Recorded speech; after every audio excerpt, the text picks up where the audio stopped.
we can't really go anywhere, like Getting to know people up the hierarchy. there is skepticism. Trusting is a quality too. It's important, create growth. When I went on stage, I was so tense. Anyone can do it if they want to. I couldn't even string 2 words together before. I wrote a list of more than 1,000 people. I spent a week there and spent 600,000.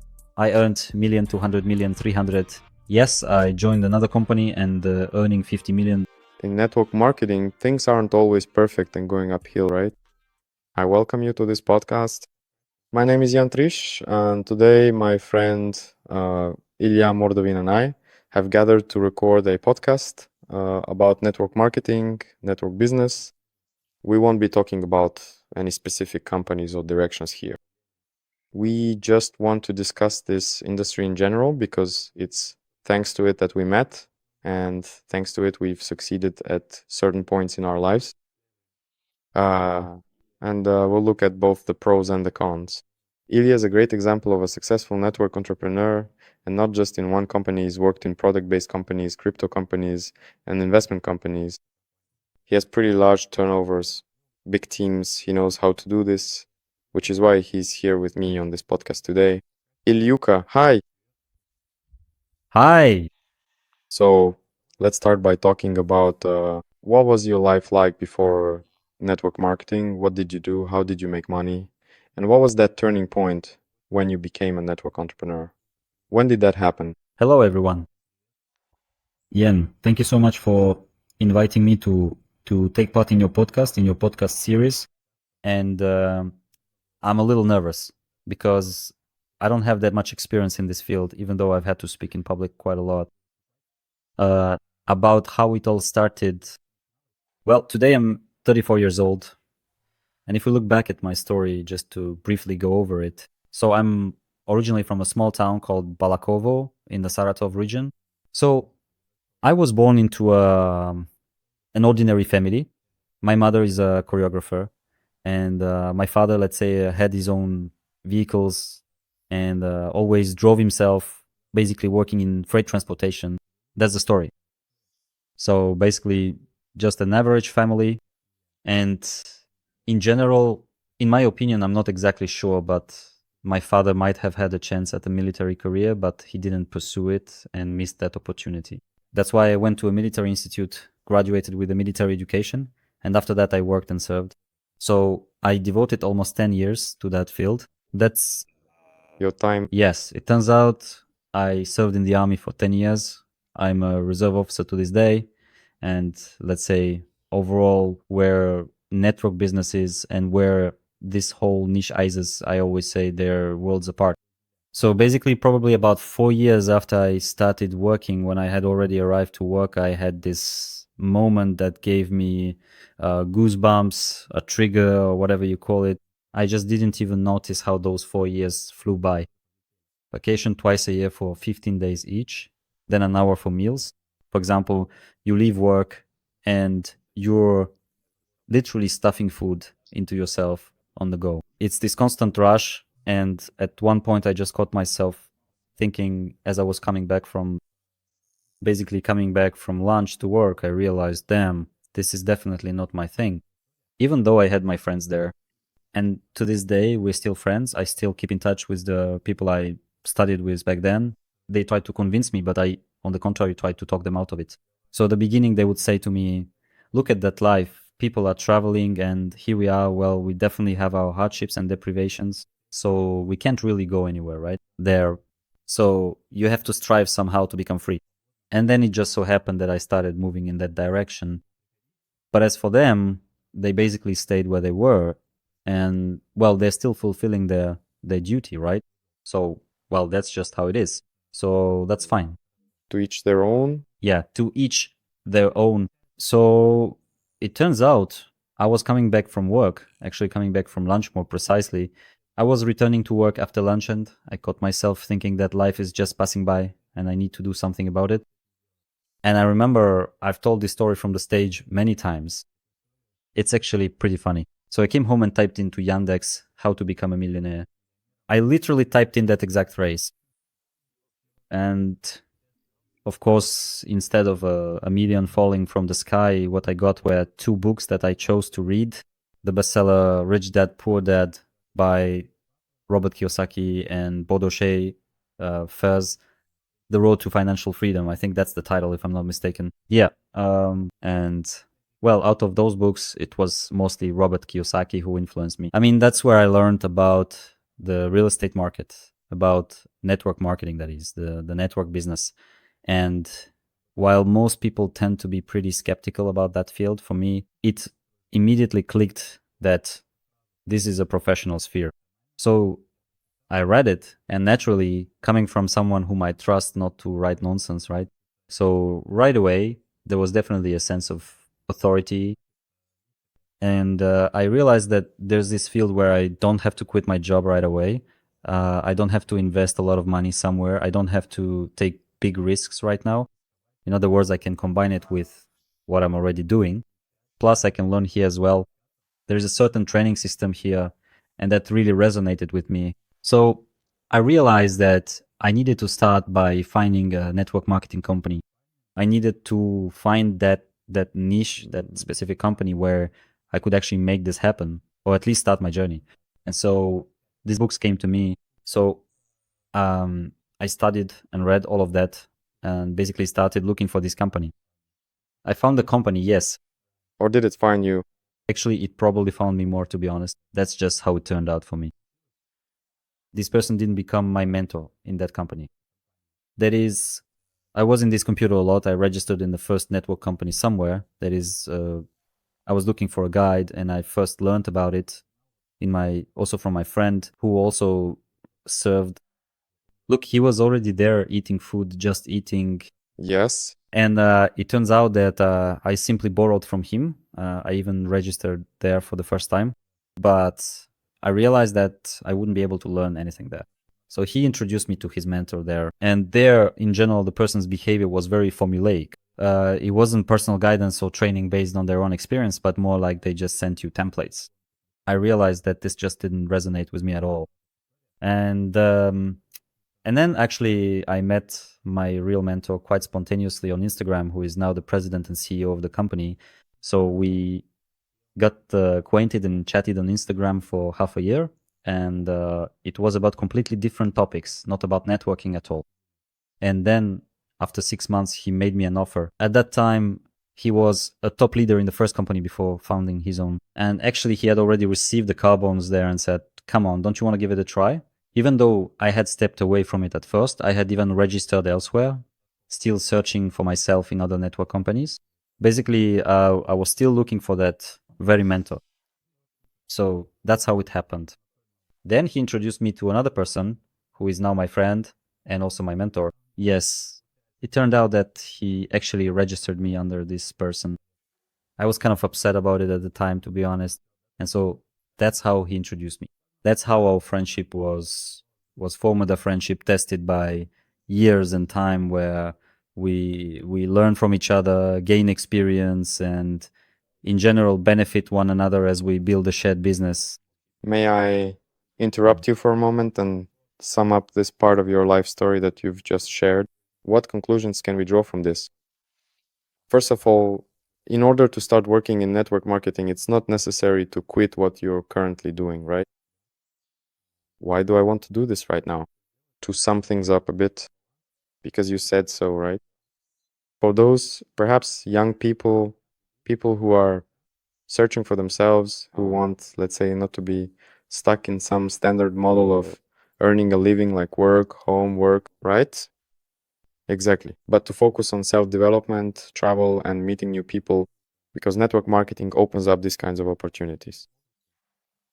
And you said that you didn't quit your job at first and started looking for a company for yourself. You found it. You started earning your first money there. Exactly. And it's accessible. That is, if you want to start, say, your own traditional business, you need pretty serious investments. Renting a space, for example, buying something, stocking up, opening a company. But with network marketing, everything is much simpler. That's it. It's cheaper, more accessible. That's the second aspect. Third, You mentioned several times mentor, introduced, and it's always about meeting people vertically. That is, in network marketing, you will always find someone who is above you in terms of awareness, understanding, or income level.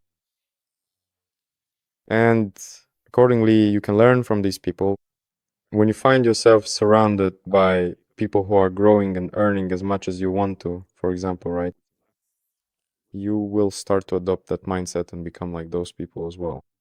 Another important point you mentioned is about learning, that you were able to study there, right? Exactly. So there are already four important points, right, that shape you into a person who can potentially become successful.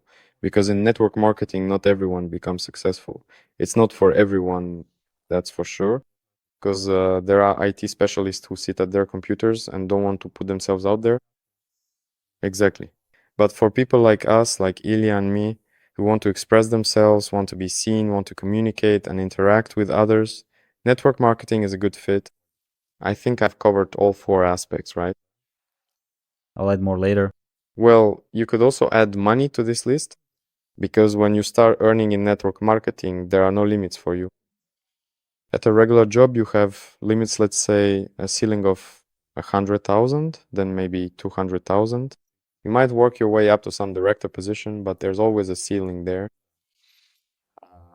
In business, of course, there might not be a ceiling either, depending on the niche. But in network marketing, there really are no limits at all, because there are so many people all over the planet. There are international companies, and in network marketing, how much you earn really depends on your own ambitions. It's also important to understand about you made some great points. It's just important to understand when it comes to income. Most people have the impression that network marketing is, well, mainly those who have never been involved in it or maybe just tried it out. It's like something to just play around with, not exactly to play with, but how should I put it? So if you decide, if you're going to do something in this field, you need to understand that any field that brings in money is a professional one. And it's precisely your professional skill that determines your income. So if you're earning 20 or 30,000 there, well, it just means that as of today, your experience, your expertise, or well, it matches that figure, right? And your ambitions. For example, let's say you came here to create an income that allows you, say, to cover your mortgage payment, for instance, right? Everyone has their own goals that they set for this niche as a source of income. And so, why am I saying this? It's about the fact that there are people who say, I want to earn 1 million. I actually had a meeting like that. I remember back in the day, a woman came in and said, I want to earn 1 million. Well, okay. How much are you earning now? 70,000? I said, you understand 70,000 is here and 1 million is up here. And there's just a huge gap between them. And it's important. It's really important to understand that gap. It's not just about the numbers themselves. What's even more important is that you have to be mentally prepared and have the professional skills to match that million. And that's a journey, at least for me. Again, there's one thing I'd like to clarify about what you said regarding people and networking. It's important to create conditions for growth. For example, I met my key mentor, the one who brought me into this field, and then he later introduced me to another mentor, right? So these are my friends who are now my partners, but at first, as a newbie, I was complaining, why did you register me there, for example, right? They were here, I was there, but he explained that those conditions would actually be better for my development. And that's exactly how it turned out, because that mentor, my direct friend, was living in Moscow at the time, and I was in Moscow too. And it was convenient to catch up with someone for meetings, at the beginning when you need to learn and absorb someone else's experience. And it was interesting how, in this way, a sense of unity was formed, so to speak. That's why you need to listen. That is, choose a key mentor and basically listen to his choose and listen to his expert opinion. Again, yes, to create conditions for yourself that are comfortable for growth and development. Again, if that's your goal. As for money, for example, in my first year, I couldn't really make any significant money. And I probably faced all the negativity there is, including a lack of understanding from family and loved ones. Actually, I called a friend My first meeting was with a friend. We ended up just swearing at each other. It ended in conflict, in a confrontation. Again, a conflict. But later I analyzed it and realized that I simply lacked the competence to explain things to the person properly. Because at the beginning I was explaining everything like a porcupine. And I just needed to do it a bit differently. So the point is, my first year was like that, earning up to 20,000 rubles. Even when I was quitting, What year was that? that was from 2017 to 2019, I guess. Actually, from 2017 to 2018 would be more accurate. Yeah, I joined in 2017, started developing within the company, and in the summer of 2018, I was actually leaving the army at the end of my contract. So I decided not to renew it. I should probably also add what contributed to this constant growth. It wasn't just that I got into network marketing, but specifically in that first year, there were a lot of processes going on. So I realized that I needed to become a sponge that absorbs everything. I went to work meetings. There's another interesting story, by the way, for those who always say they aren't allowed to leave. Basically, I found a loophole. They wouldn't let me go either. When I went to my boss during my first year, saying I had some meeting, a business event or work meeting to attend, he would say, "No, you're not going." But there was this thing about him.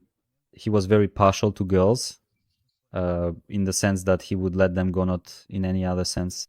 I mean, he really liked, well, like all of us men, right? Basically, he liked having women around. So I'd say, I have a date, for example, since I was single, right? And suddenly I'd have a date lined up and he'd say, "Well, go ahead, go. You could leave work an hour and a half, or even 2 hours early."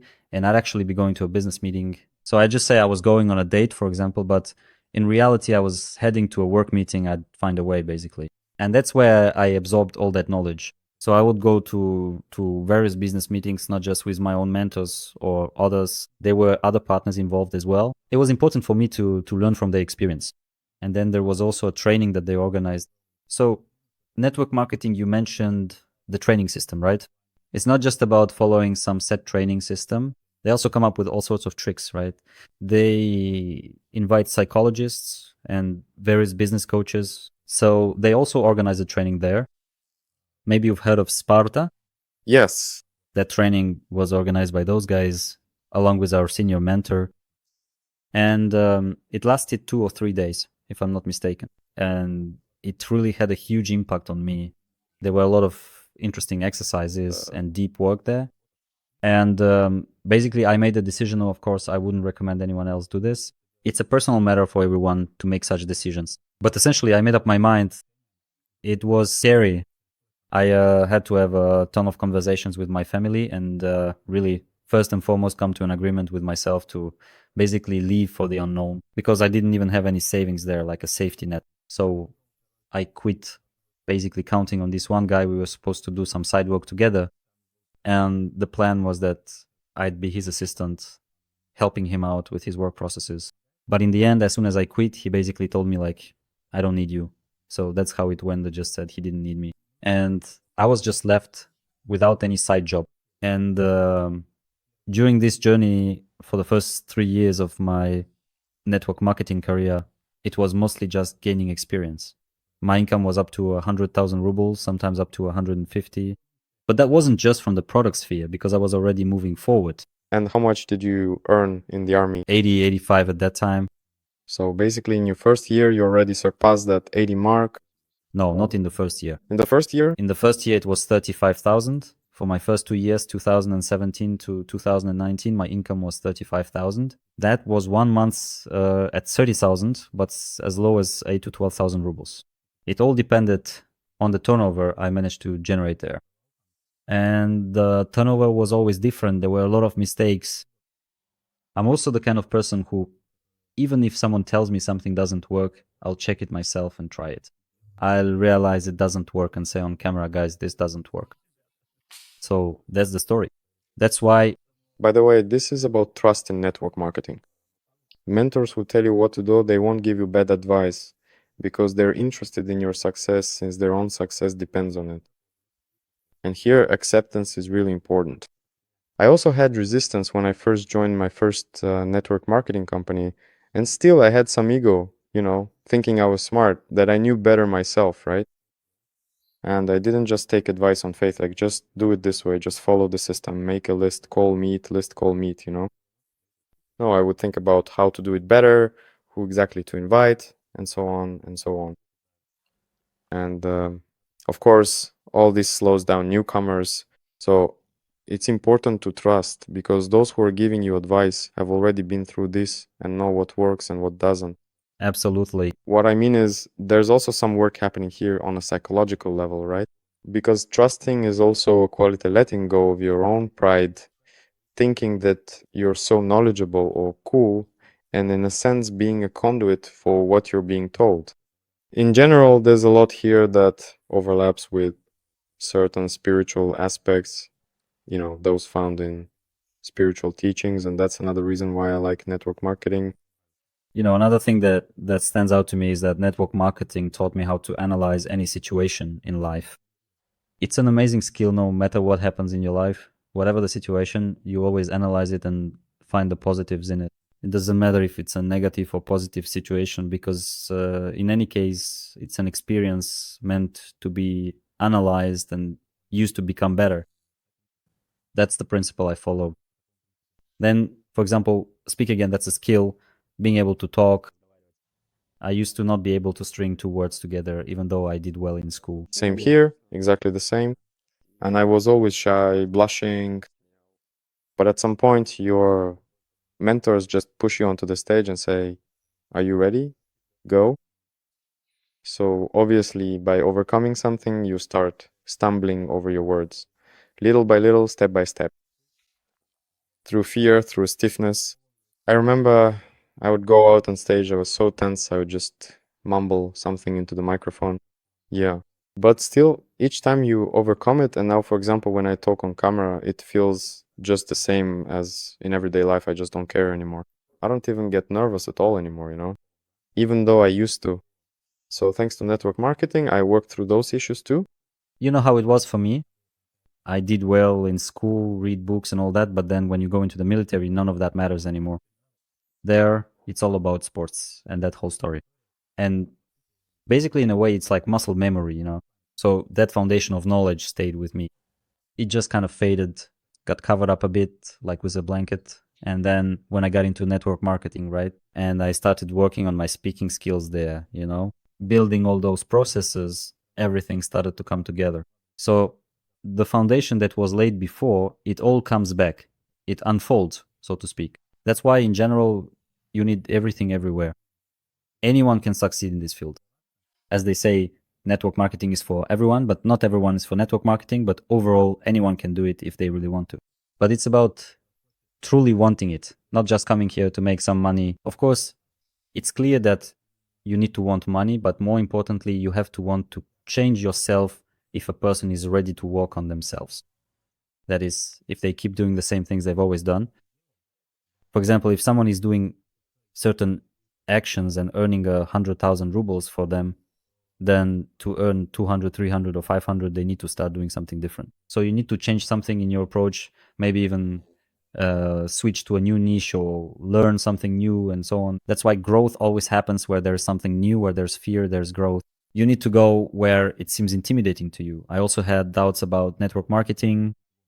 I remember going out onto the balcony with my mentor. I was visiting him and I asked, man, do you think it's really possible to make 150,000?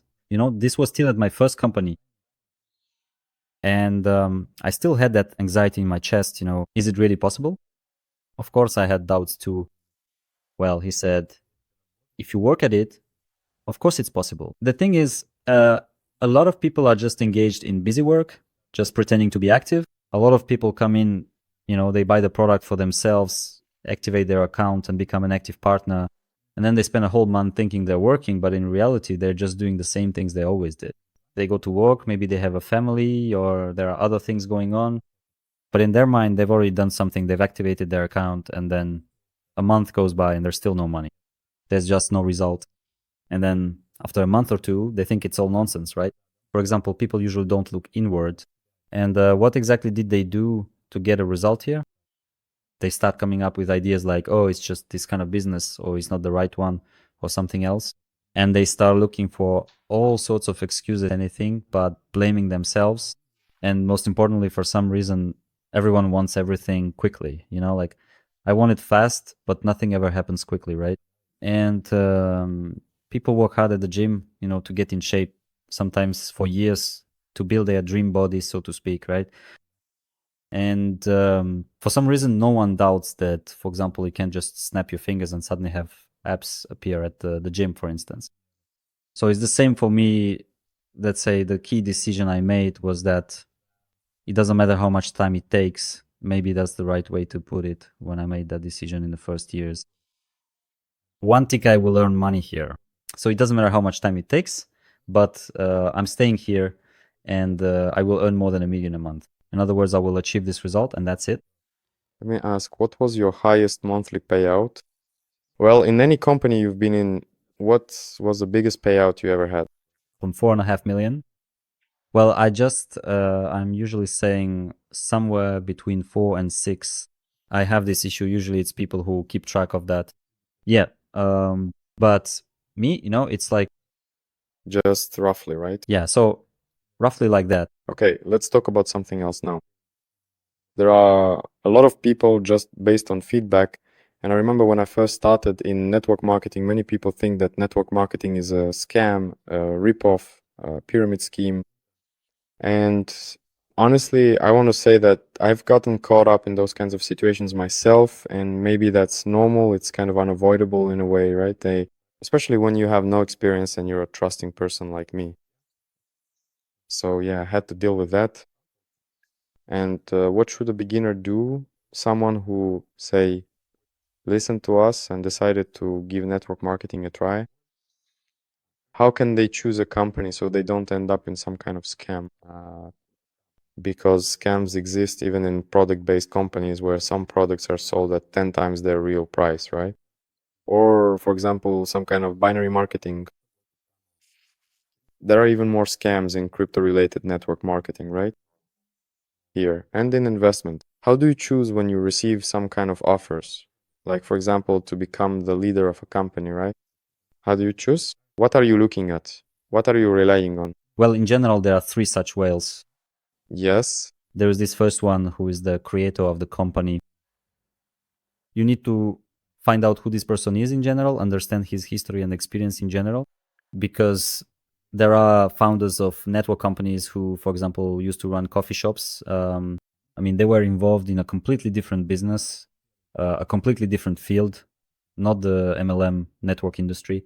And then they just made money in some other area and decided to launch a network company, like a product based one, for example, right? And as it were, they don't really have any experience in actually implementing all of this. So that's specifically the founder of the company. The second thing is the product. The product should be clear, simple, and necessary. That is, if we're talking about a product based company, then it should be a consumable product that's not complicated. In general, in network marketing, having things be difficult is not a good thing. That is, everything should be simple. The business itself should be easy to sell, easy to explain, and clear to people. Because in order to get the highest possible conversion, to recruit partners, to explain things to people, you need to communicate information simply and tell them who needs a particular product, how it improves health and quality of life, for example, right? So that's why the product, and thirdly, the marketing, of course, meaning the money. In other words, the marketing should be truly profitable, meaning attractive, where a person can fully realize their ambitions. That is the ceiling they set for themselves here. As you rightly said, there is no ceiling here, but everyone finds their own ceiling. For some, 200 is enough, and they'll keep earning 200 for 9, 10, even 20 or 30 years. Well, in general, yes, every company has its own story, its own timeline. There are companies that have been on the market for over 100 years and are still around, and so on. So those are the 3 directions. As one of my partners said, someone's ceiling is someone else's floor. Yeah. Breaking through, as the common saying goes, breaking through yet another significant ceiling, you often find yourself back on the very floor again, and then you must continue your journey forward. Well, yes, because there's almost always someone who's ahead in terms of results, right? And there's always something to strive for. But that already depends on the person. It happens. Many people really do reach the top. Well, I mean, if you take a product company, a network company, for example, then 60% of the people are usually, well, they're just, Clients, yes, clients. So partner clients, right? That is 30% are those occasional partners, as I call them, you could say. But that's someone who, for example, joined, worked for a month, then I don't know, the cat is having kittens, so they take a month off or something else comes up. So, you know, constantly swinging from one extreme to another. And that's why overall it's like a seesaw back and forth. for them, it's like extra income, kind of a side gig. If they have a main job, then this is more like a hobby. Then it turns out 10% are still left. about 7%. 7%. Well, 5, 7, something like that. Actually, probably more like 7 even. 7% are stable partners, the ones who are satisfied with the current state of things. So, for example, someone earns $500,000 a month, and overall they're getting results and maintaining them. So they're working, yes, but they're not taking the actions that would push them forward. You know, they're not stepping out of their comfort zone in a way. They're staying in their comfort zone. And then the remaining 3%, those are the crazy partners, the real enthusiasts who are passionate about what they do. They're not just here for the money. These are people who genuinely enjoy the process itself. So it's things like group chats, some kind of activity, organizing events, parties, gatherings, boosting the team, different kinds of marathons. In other words, all sorts of tools that are constantly being implemented. They want to make things better, collaborate. They're always in the thick of things. It's like what they call Mario on the phone, right? You really get immersed in the process, you dive in, and sometimes you don't even notice how the day goes by, right? Sometimes you even forget to eat. So a person is living at that pace, and that's about 3% of people. These people are always on the move, always growing. So basically, that's the kind of the advantage of this structure I just described, is that you can fall from any of these percentages, from any of these numbers back into any other. I mean, you can drop from the 3% to the 60%, or it's all cyclical. That's how it works. You can also go from the 60% back into the 3%. So that's how it all works. This cycle is always present. That's the advantage. That's why anyone can become a partner. For example, someone might use the product for 4 years, if we're talking about a product based niche, just using the product, and then suddenly, I don't know, by chance. That's why, for example, partners are encouraged to attend the company's annual birthday or some event, and everyone urges them, go, check it out, get inspired, see how the company is developing, what its goals are, the scale of it all. But even more so, it's not just about seeing things and soaking up the experience. It's also because you might just sit down in the hall and next to you is someone you've only met here. It just happened that way. Well, I think probably, Not by chance. yeah. All coincidences are not accidental. And just like that, you strike up an acquaintance and suddenly the person says something to you. It clicks and you think, damn, that's right. And then that spark wakes up in you the desire to figure things out, to dive in and to take this seriously. You start laying out plans, setting goals, and then you get down to systematic work here in order to reach that goal, that point B. That's why you should always attend events, always move forward from a growth mindset, and make it a point to learn from everyone's experience. And let's delve deeper into this topic specifically, events and traveling together in network marketing, because really in network companies, almost all of them have these kinds of offsite events. And if you're someone who lives, let's say, a rather conservative lifestyle, then thanks to network marketing, you get the chance to start traveling, because it's not just about traveling anymore, it's also connected to your work, to your passion. So, thanks to network marketing, I visited different countries, and by the way, I often even completed promotions and the company paid for me. It's just amazing when you fly somewhere and everything is paid for you. And of course, you end up with so many impressions from these trips. Usually, the companies even film all of this on video. Then you end up with some really cool videos that you can watch again later. All in all, these are truly awesome experiences. In other words, the life of a network entrepreneur is not standard at all. It's diverse. It's interesting. You meet a lot of new people, make a lot of friends. Even you and I, for example, met thanks to network marketing. Actually, I just recently had this realization. It's just that every time I got into network marketing, I always thought it wasn't for me. But somehow life kept leading me back to it, kept bringing me into contact with it. But I never considered myself a network marketer. I saw myself more as someone who does reviews, like a blogger, reviews of network marketing companies, among other things. And somehow people reached out to me and I built a team, but I never really did network marketing professionally, like a real network marketer, especially in recent years. I just didn't focus on it, but things seemed to work out easily for me. But despite all that, I just realized that thanks to network marketing, all the coolest and most interesting people in my life, everyone I know, are in my circle precisely because of network marketing. Many of them have become friends, many have become partners, right?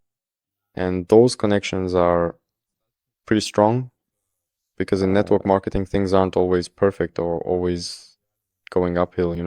There are also failures. Sometimes companies shut down, unfortunately. And when you go through all these difficulties together, naturally the friendships and these connections only grow stronger. But that's just something I wanted to add for myself about events and travels, which really add some brightness to life. Actually, there's an interesting story about traveling. The first country I ever traveled to abroad was Dubai. I also analyzed why that was. Right away, I was showered with heavy luxury just poured in. And I remember back then it was cool, something like 600,000 for a week. I spent a week there and spent 600,000 at that time and earned about 1,200,000, 1,300,000. So during that period, it was pretty cool to realize that regarding how important it is for your income to increase or not just over a month, like many people get excited about, like in a month they used to earn, I don't know, 100,000 and now they make 150. But to aim for your income to actually grow by the second, by the minute, as I said for myself, by the hour, by the day. I mean, yes, you can earn 150,000 in a month, or you could earn that in a day, or even, for example, in a minute. I don't know. You see what I mean? So that's why you need to start from this point and look at everything from this perspective. Regarding events, I wanted to give an example. Since I used to be in the military, when I was studying at the military academy, we had this field exercise called combat coordination. And it's done to unite the personnel. And for me, as an example, in the MLM model, leadership retreats are kind of like this. It's a sort of coordination among leaders. That is when the very best come, or rather, flying the aces from the deck, the jokers. And what you get there is a real concentration of experience and professionalism, where you find like-minded people, discover common ground, maybe even start some work collaborations later on. And overall, you learn from each other's experience because everyone has their own. But overall, you should strive to become that kind of leader if, say, there are beginners watching us, right? You should aim to become a versatile leader, someone loyal in the sense of being as committed as possible to mastering all the tools in this job, in this field. So, for example, if you're calling people and inviting them into the business, you should also know how to send a voice message to invite someone, or how to connect with a complete stranger, maybe even in a restricted area or on vKontakte. In short, you need to master all the tools and expand your list of contacts, new people from as many angles as possible. And to make it easier, at least from my own experience, you just shouldn't think of the person as a stranger from the start. Instead, try to think as if you already know them. That way, it becomes much easier to connect with anyone. Just imagine, I don't know, that you're already on the same wavelengths from the very beginning. By the way, I remember catching this feeling and analyzing what skills I had. Maybe some of them were natural. I remember when I was still studying at the institute, we used to go on leave and they would let us go. And I remember a taxi driver used to take me home. And there was this moment that stuck with me. One of them said to me, "You have this skill, this ability to find well, how should I put it? I mean, it's from a completely different field. The driver is a taxi driver, a totally different area. But I'm talking to him, and whatever he says, I just get into his topic and support him in any conversation, no matter what it's about. Even though I'm not really strong in that area or haven't really delved into it. And this ability to find common ground with people in different fields, I mean, you don't necessarily have to go deep into it, but the ability to keep up a conversation in the niche that the person in front of you is from, I think that's a really key indicator for building trust, for making the person feel comfortable, and for establishing that trusting connection that can later allow this person to become your partner in your company, for example, right?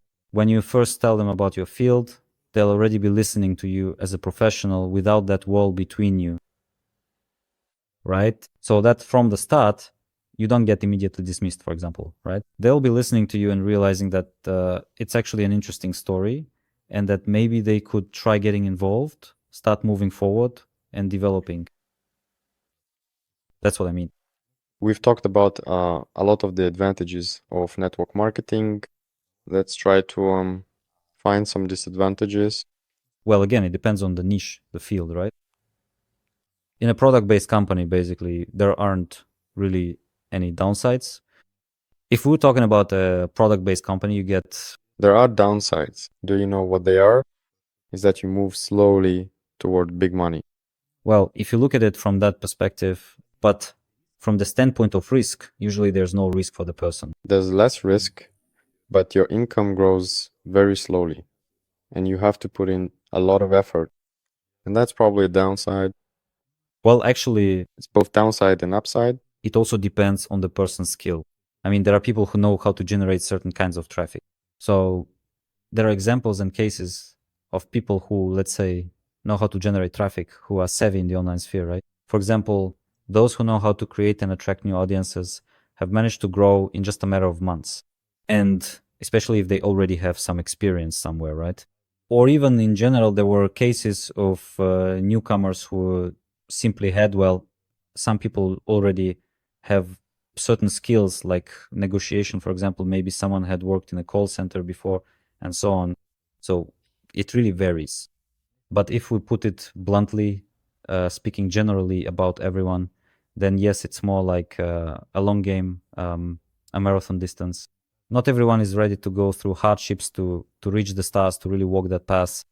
Because everyone wants to get rich right here and now, and preferably without really doing anything for it. But that's definitely not how it works in network marketing. Network marketing is for those who actually like to work hard. It's not the kind of activity where you can just coast along for free. Even if you have super cool mentors, you still have to put in the work. But what's the catch? The thing is, when you reach a certain level, you usually stay at that level, and you no longer have to repeat certain actions every day, right? Just to stay at that level. So essentially, this leads to passive income. That's what Kiyosaki talks about in his book as well. The question is, what price are you willing to pay for that? I mean, in terms of time, for example, if we go back to my story, over the course of 3 years, a lot happened during those 3 years. I didn't give up. I didn't sell out. I didn't stop taking action or moving toward my goal, specifically in the network marketing niche. But at the same time, of course, I also worked as a courier, did some side jobs, even tried being a taxi driver. That was an experience too. There was even a time when I spent the night at a gas station with some homeless people. Well, that's really how it happened. But overall, it was kind of fun. But, that's just how the situation turned out. So it turned out that I spent the night there in New Bardsey. I remember it clearly because I just didn't have any money to leave from there. I had gone really far and I needed to take BlaBlaCar to get to my hometown, I remember. But the person who was supposed to wait for me just ditched me, basically just left. And by then the metro had already stopped running. It was really late at night. And all the hostels were fulfilled with construction workers, laborers, everything was taken. I just wandered around there thinking, what should I do? So I decided to go to a gas station. And at the gas station, I hung out with some guys, who were also spending the night there. Anyway, I got some sleep, and it was actually really cool. Honestly, even to this day, I always try. Well, it's not like you always have to. I've always tried to keep moving forward without forgetting where you started from. You can like. Yeah, and another important thing is when you have this experience in network marketing, at least for about 5 years, you'll end up with a dozen or so interesting stories of all kinds. I've got plenty of those myself. So, for example, when I chose my first network marketing company to develop, I was living in a small town where people weren't interested in network marketing at all because they worked at the factory and had stable salaries. And I had to take the bus for about an hour or an hour and 20 minutes just to get to another big city. I would meet people on dating sites, invite them to a meeting, travel to an office in another city, and hold a meeting there. Maybe 2 or 3 meetings, for example, and then I'd take the bus back home. Yeah. So I was constantly having these kinds of adventures. By the way, it's probably more accurate to say with homeless people, though that sounds a bit harsh. Just in case I need to correct myself, well, I mean with homeless people as they're called, just soul brothers. First time recording podcast together, so No, it's just that I like to clarify things so that I don't offend anyone goes through different things in life, and in that sense, everyone has their own experiences. Well, maybe that's also a leftover from my service. Sometimes you had to, I remember, do some shifts somewhere and sleep on some pipes just to get a little rest. Well, anyway, I think that everyone's life leads them down their path for a reason. In my case, my life led me down that path for a reason. Even in the service, I ended up there overcoming certain hardships and deprivations so that later on, for example, I wouldn't give up or lose heart here. There were many moments when I could have given up and taken a different path, but I always ask myself, if I give up, where would I go back to? Or say, just take another regular job. I mean, with a regular job, you can't really make a lot of money. I mean, really big money, I'm saying that. Well, for example, I have a friend who works in a high level management position. He's an employee, but he earns about 1 million a month, something like that. But that's a rare case, practically 1 in 1 million. And even he says himself that you can't really make big money in a salary job, even though he himself earns 1 million. So what I'm saying is, above that level, and well, that's usually very rare. That's why network marketing is the niche where anyone can really make it, achieve success, and I'm sure each of you can do it. Well, of course, if this decision is made just to go against everyone else's opinion or perspective, I mean, for many people, their network marketing business ends simply because, I don't know, their husband is against it, or their parents are against it, or someone else said something. So a person just listens and ends up moving away from their goal or dream, taking a different path, instead of simply listening to themselves and doing what I did, for example. That is, to everyone who told me not to do it, I just thought to myself, I'll show you that there's money to be made here. In other words, I will become the person who proves it to you. what do they say now? No, Ilyuka, you're awesome. Well done.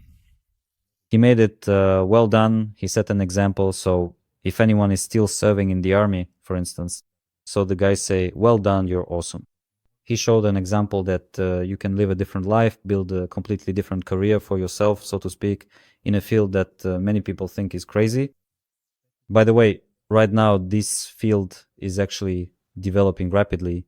And even at the state level, I know they've chosen it as a niche to provide a certain level of security and basically to bring it into the professional sphere, to give it some support, and in general, to implement some comprehensive solutions and so on. So now it's already developing quite actively at that level. But in principle, you can also see this in the banking sector, since many banks are now implementing MLM development, like Alpha Bank, right?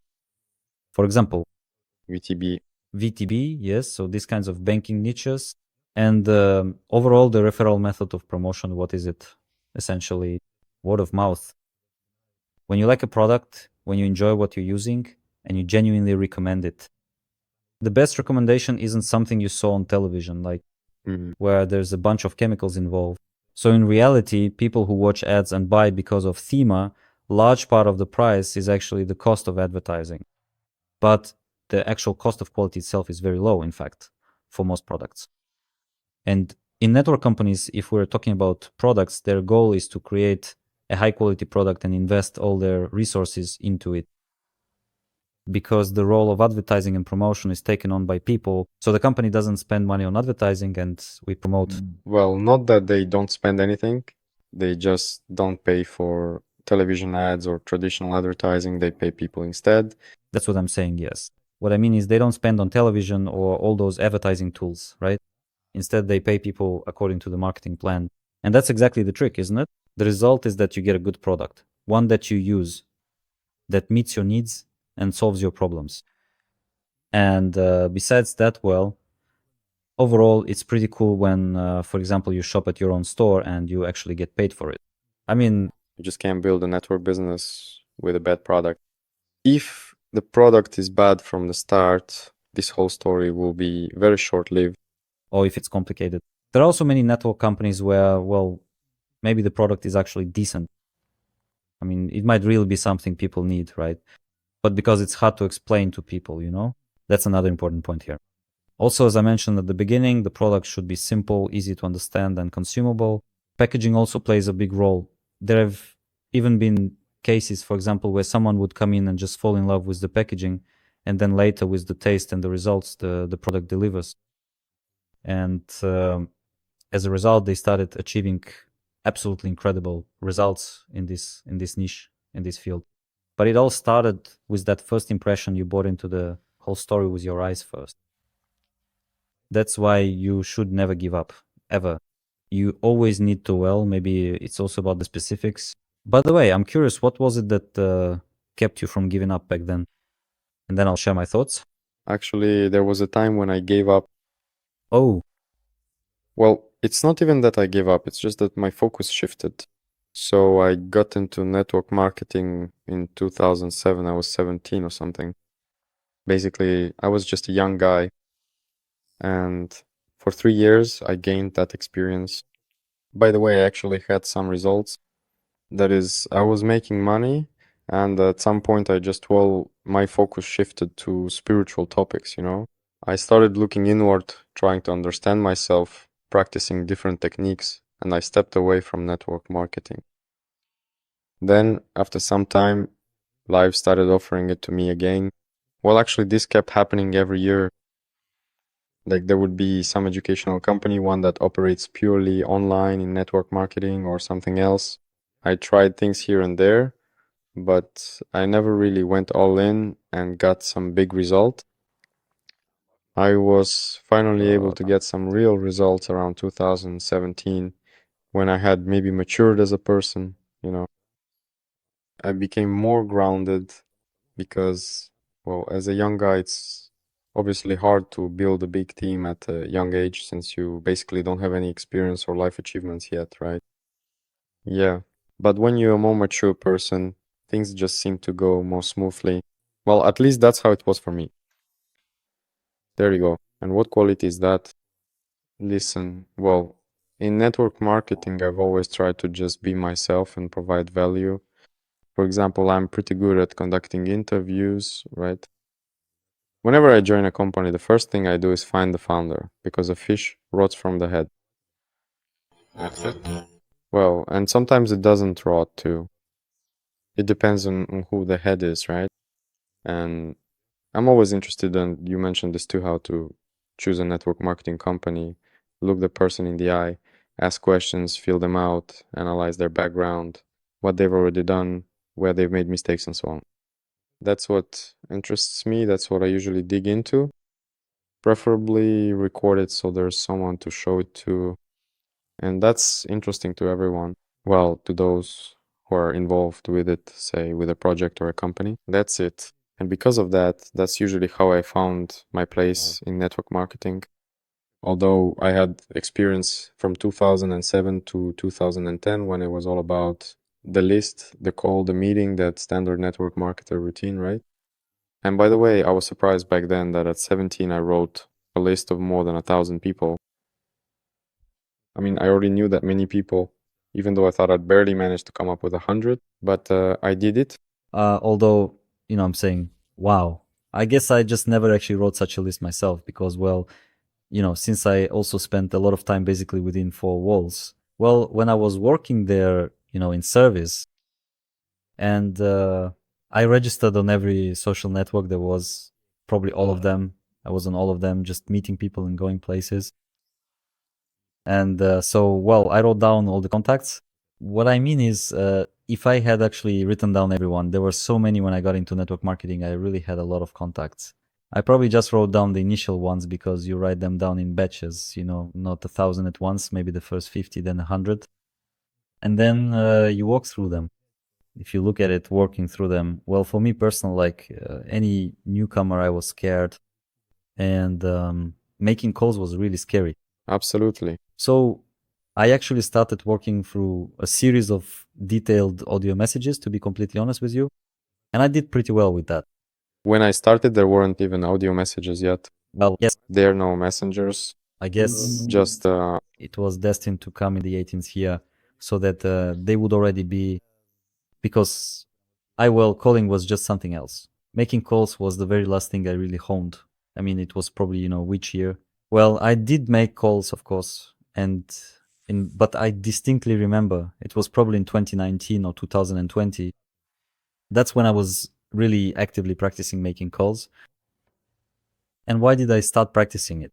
Because I realized, damn, what if someone comes to me, a partner or someone, and says, Ilya, I want to make calls, teach me how to call. And I'd be like, well, I don't know how. I mean, I have to be able to teach them somehow. I'm not going to lie to them or anything like that. That's why, as I said before, it's important to learn all the skills, not to be one-dimensional in just one area. Because in network marketing, duplication works really well when people follow your example and repeat what you do in the structure you build. Yeah, that's true. And it's important what kind of person you are, that's the kind of structure you have. Although, and again, speaking of structure, any kind of people can build a structure. There are even cases like, for example, there are leaders who constantly swear, and with that kind of image, they actually attract and build a team of like-minded people, you know what I mean? There are all sorts of people, each with their own way of seeing the world, the way they operate. They build a structure that reflects that, right? Like attracts, like you could say, around them. But again, you should try to be a person who is loyal, as we discussed before. Not loyal, but Flexible. flexible, yes. Flexible. Someone who can find an approach to any person, so to speak. Find the right key. And the more flexible you become, the more diplomatic. Yes, the more tactful you are, the point is. And many people might confuse this. It's not about bending over backwards for someone. It's not that you have to give in to others or anything like that. You need to set boundaries, build partnerships, be able to communicate effectively, initiate the right processes, and know when, where, and how to communicate properly. But true flexibility lies in trying to find an approach to each person, whether they're from different cities or different fields, and specifically creating the right conditions for that individual, above all, conditions for interaction, so that it's comfortable for them to communicate and to receive information if they need it. And in any case, everyone needs to take action. There is many people, maybe as is the trend now, though, maybe it's always been this warily on someone else. Everyone expects, hopes that someone from above will tap their stuff and their business will just come together. But in any case, everyone will have to act, everyone will have to make mistakes. Mistakes are a good thing. I mean, yes, experience is basically the sum of accumulated mistakes, right? And that's why you need to make mistakes, not be afraid, because for many people, this is exactly the issue, the fear of making a mistake. Even in everyday life, people are afraid to make mistakes. They try to do everything right. But nothing's ever completely right. You have to lose sometimes. Losing a battle doesn't mean you've lost the war. So you just need to keep moving forward accordingly. If you lose at something, just analyze it and start again. Even if you have to start over somewhere again. But you have experience behind you. You're not starting from scratch anymore. You're starting with experience, right? Yes, companies can come and go, change, because the market changes. And, well, that's normal to some extent. But you keep your skills and experience, and you can build a business again in another company. That's a lot of people. I just wanted to add this. I've talked about it a lot, even with current leaders sometimes. I came to this realization at one point. I don't know if it's right, but that's what I've come to. That's how I see it. So, for example, sometimes when you join your first company, you might just get to know the field, get acquainted with the business, meet people there. You kind of gain a certain social capital, acquire some basic skills. But sometimes a person just puts down roots there. They work there, do their best, but sometimes, things just don't work out, for example. So what am I getting at? The point is, I also gained a certain background at my first company.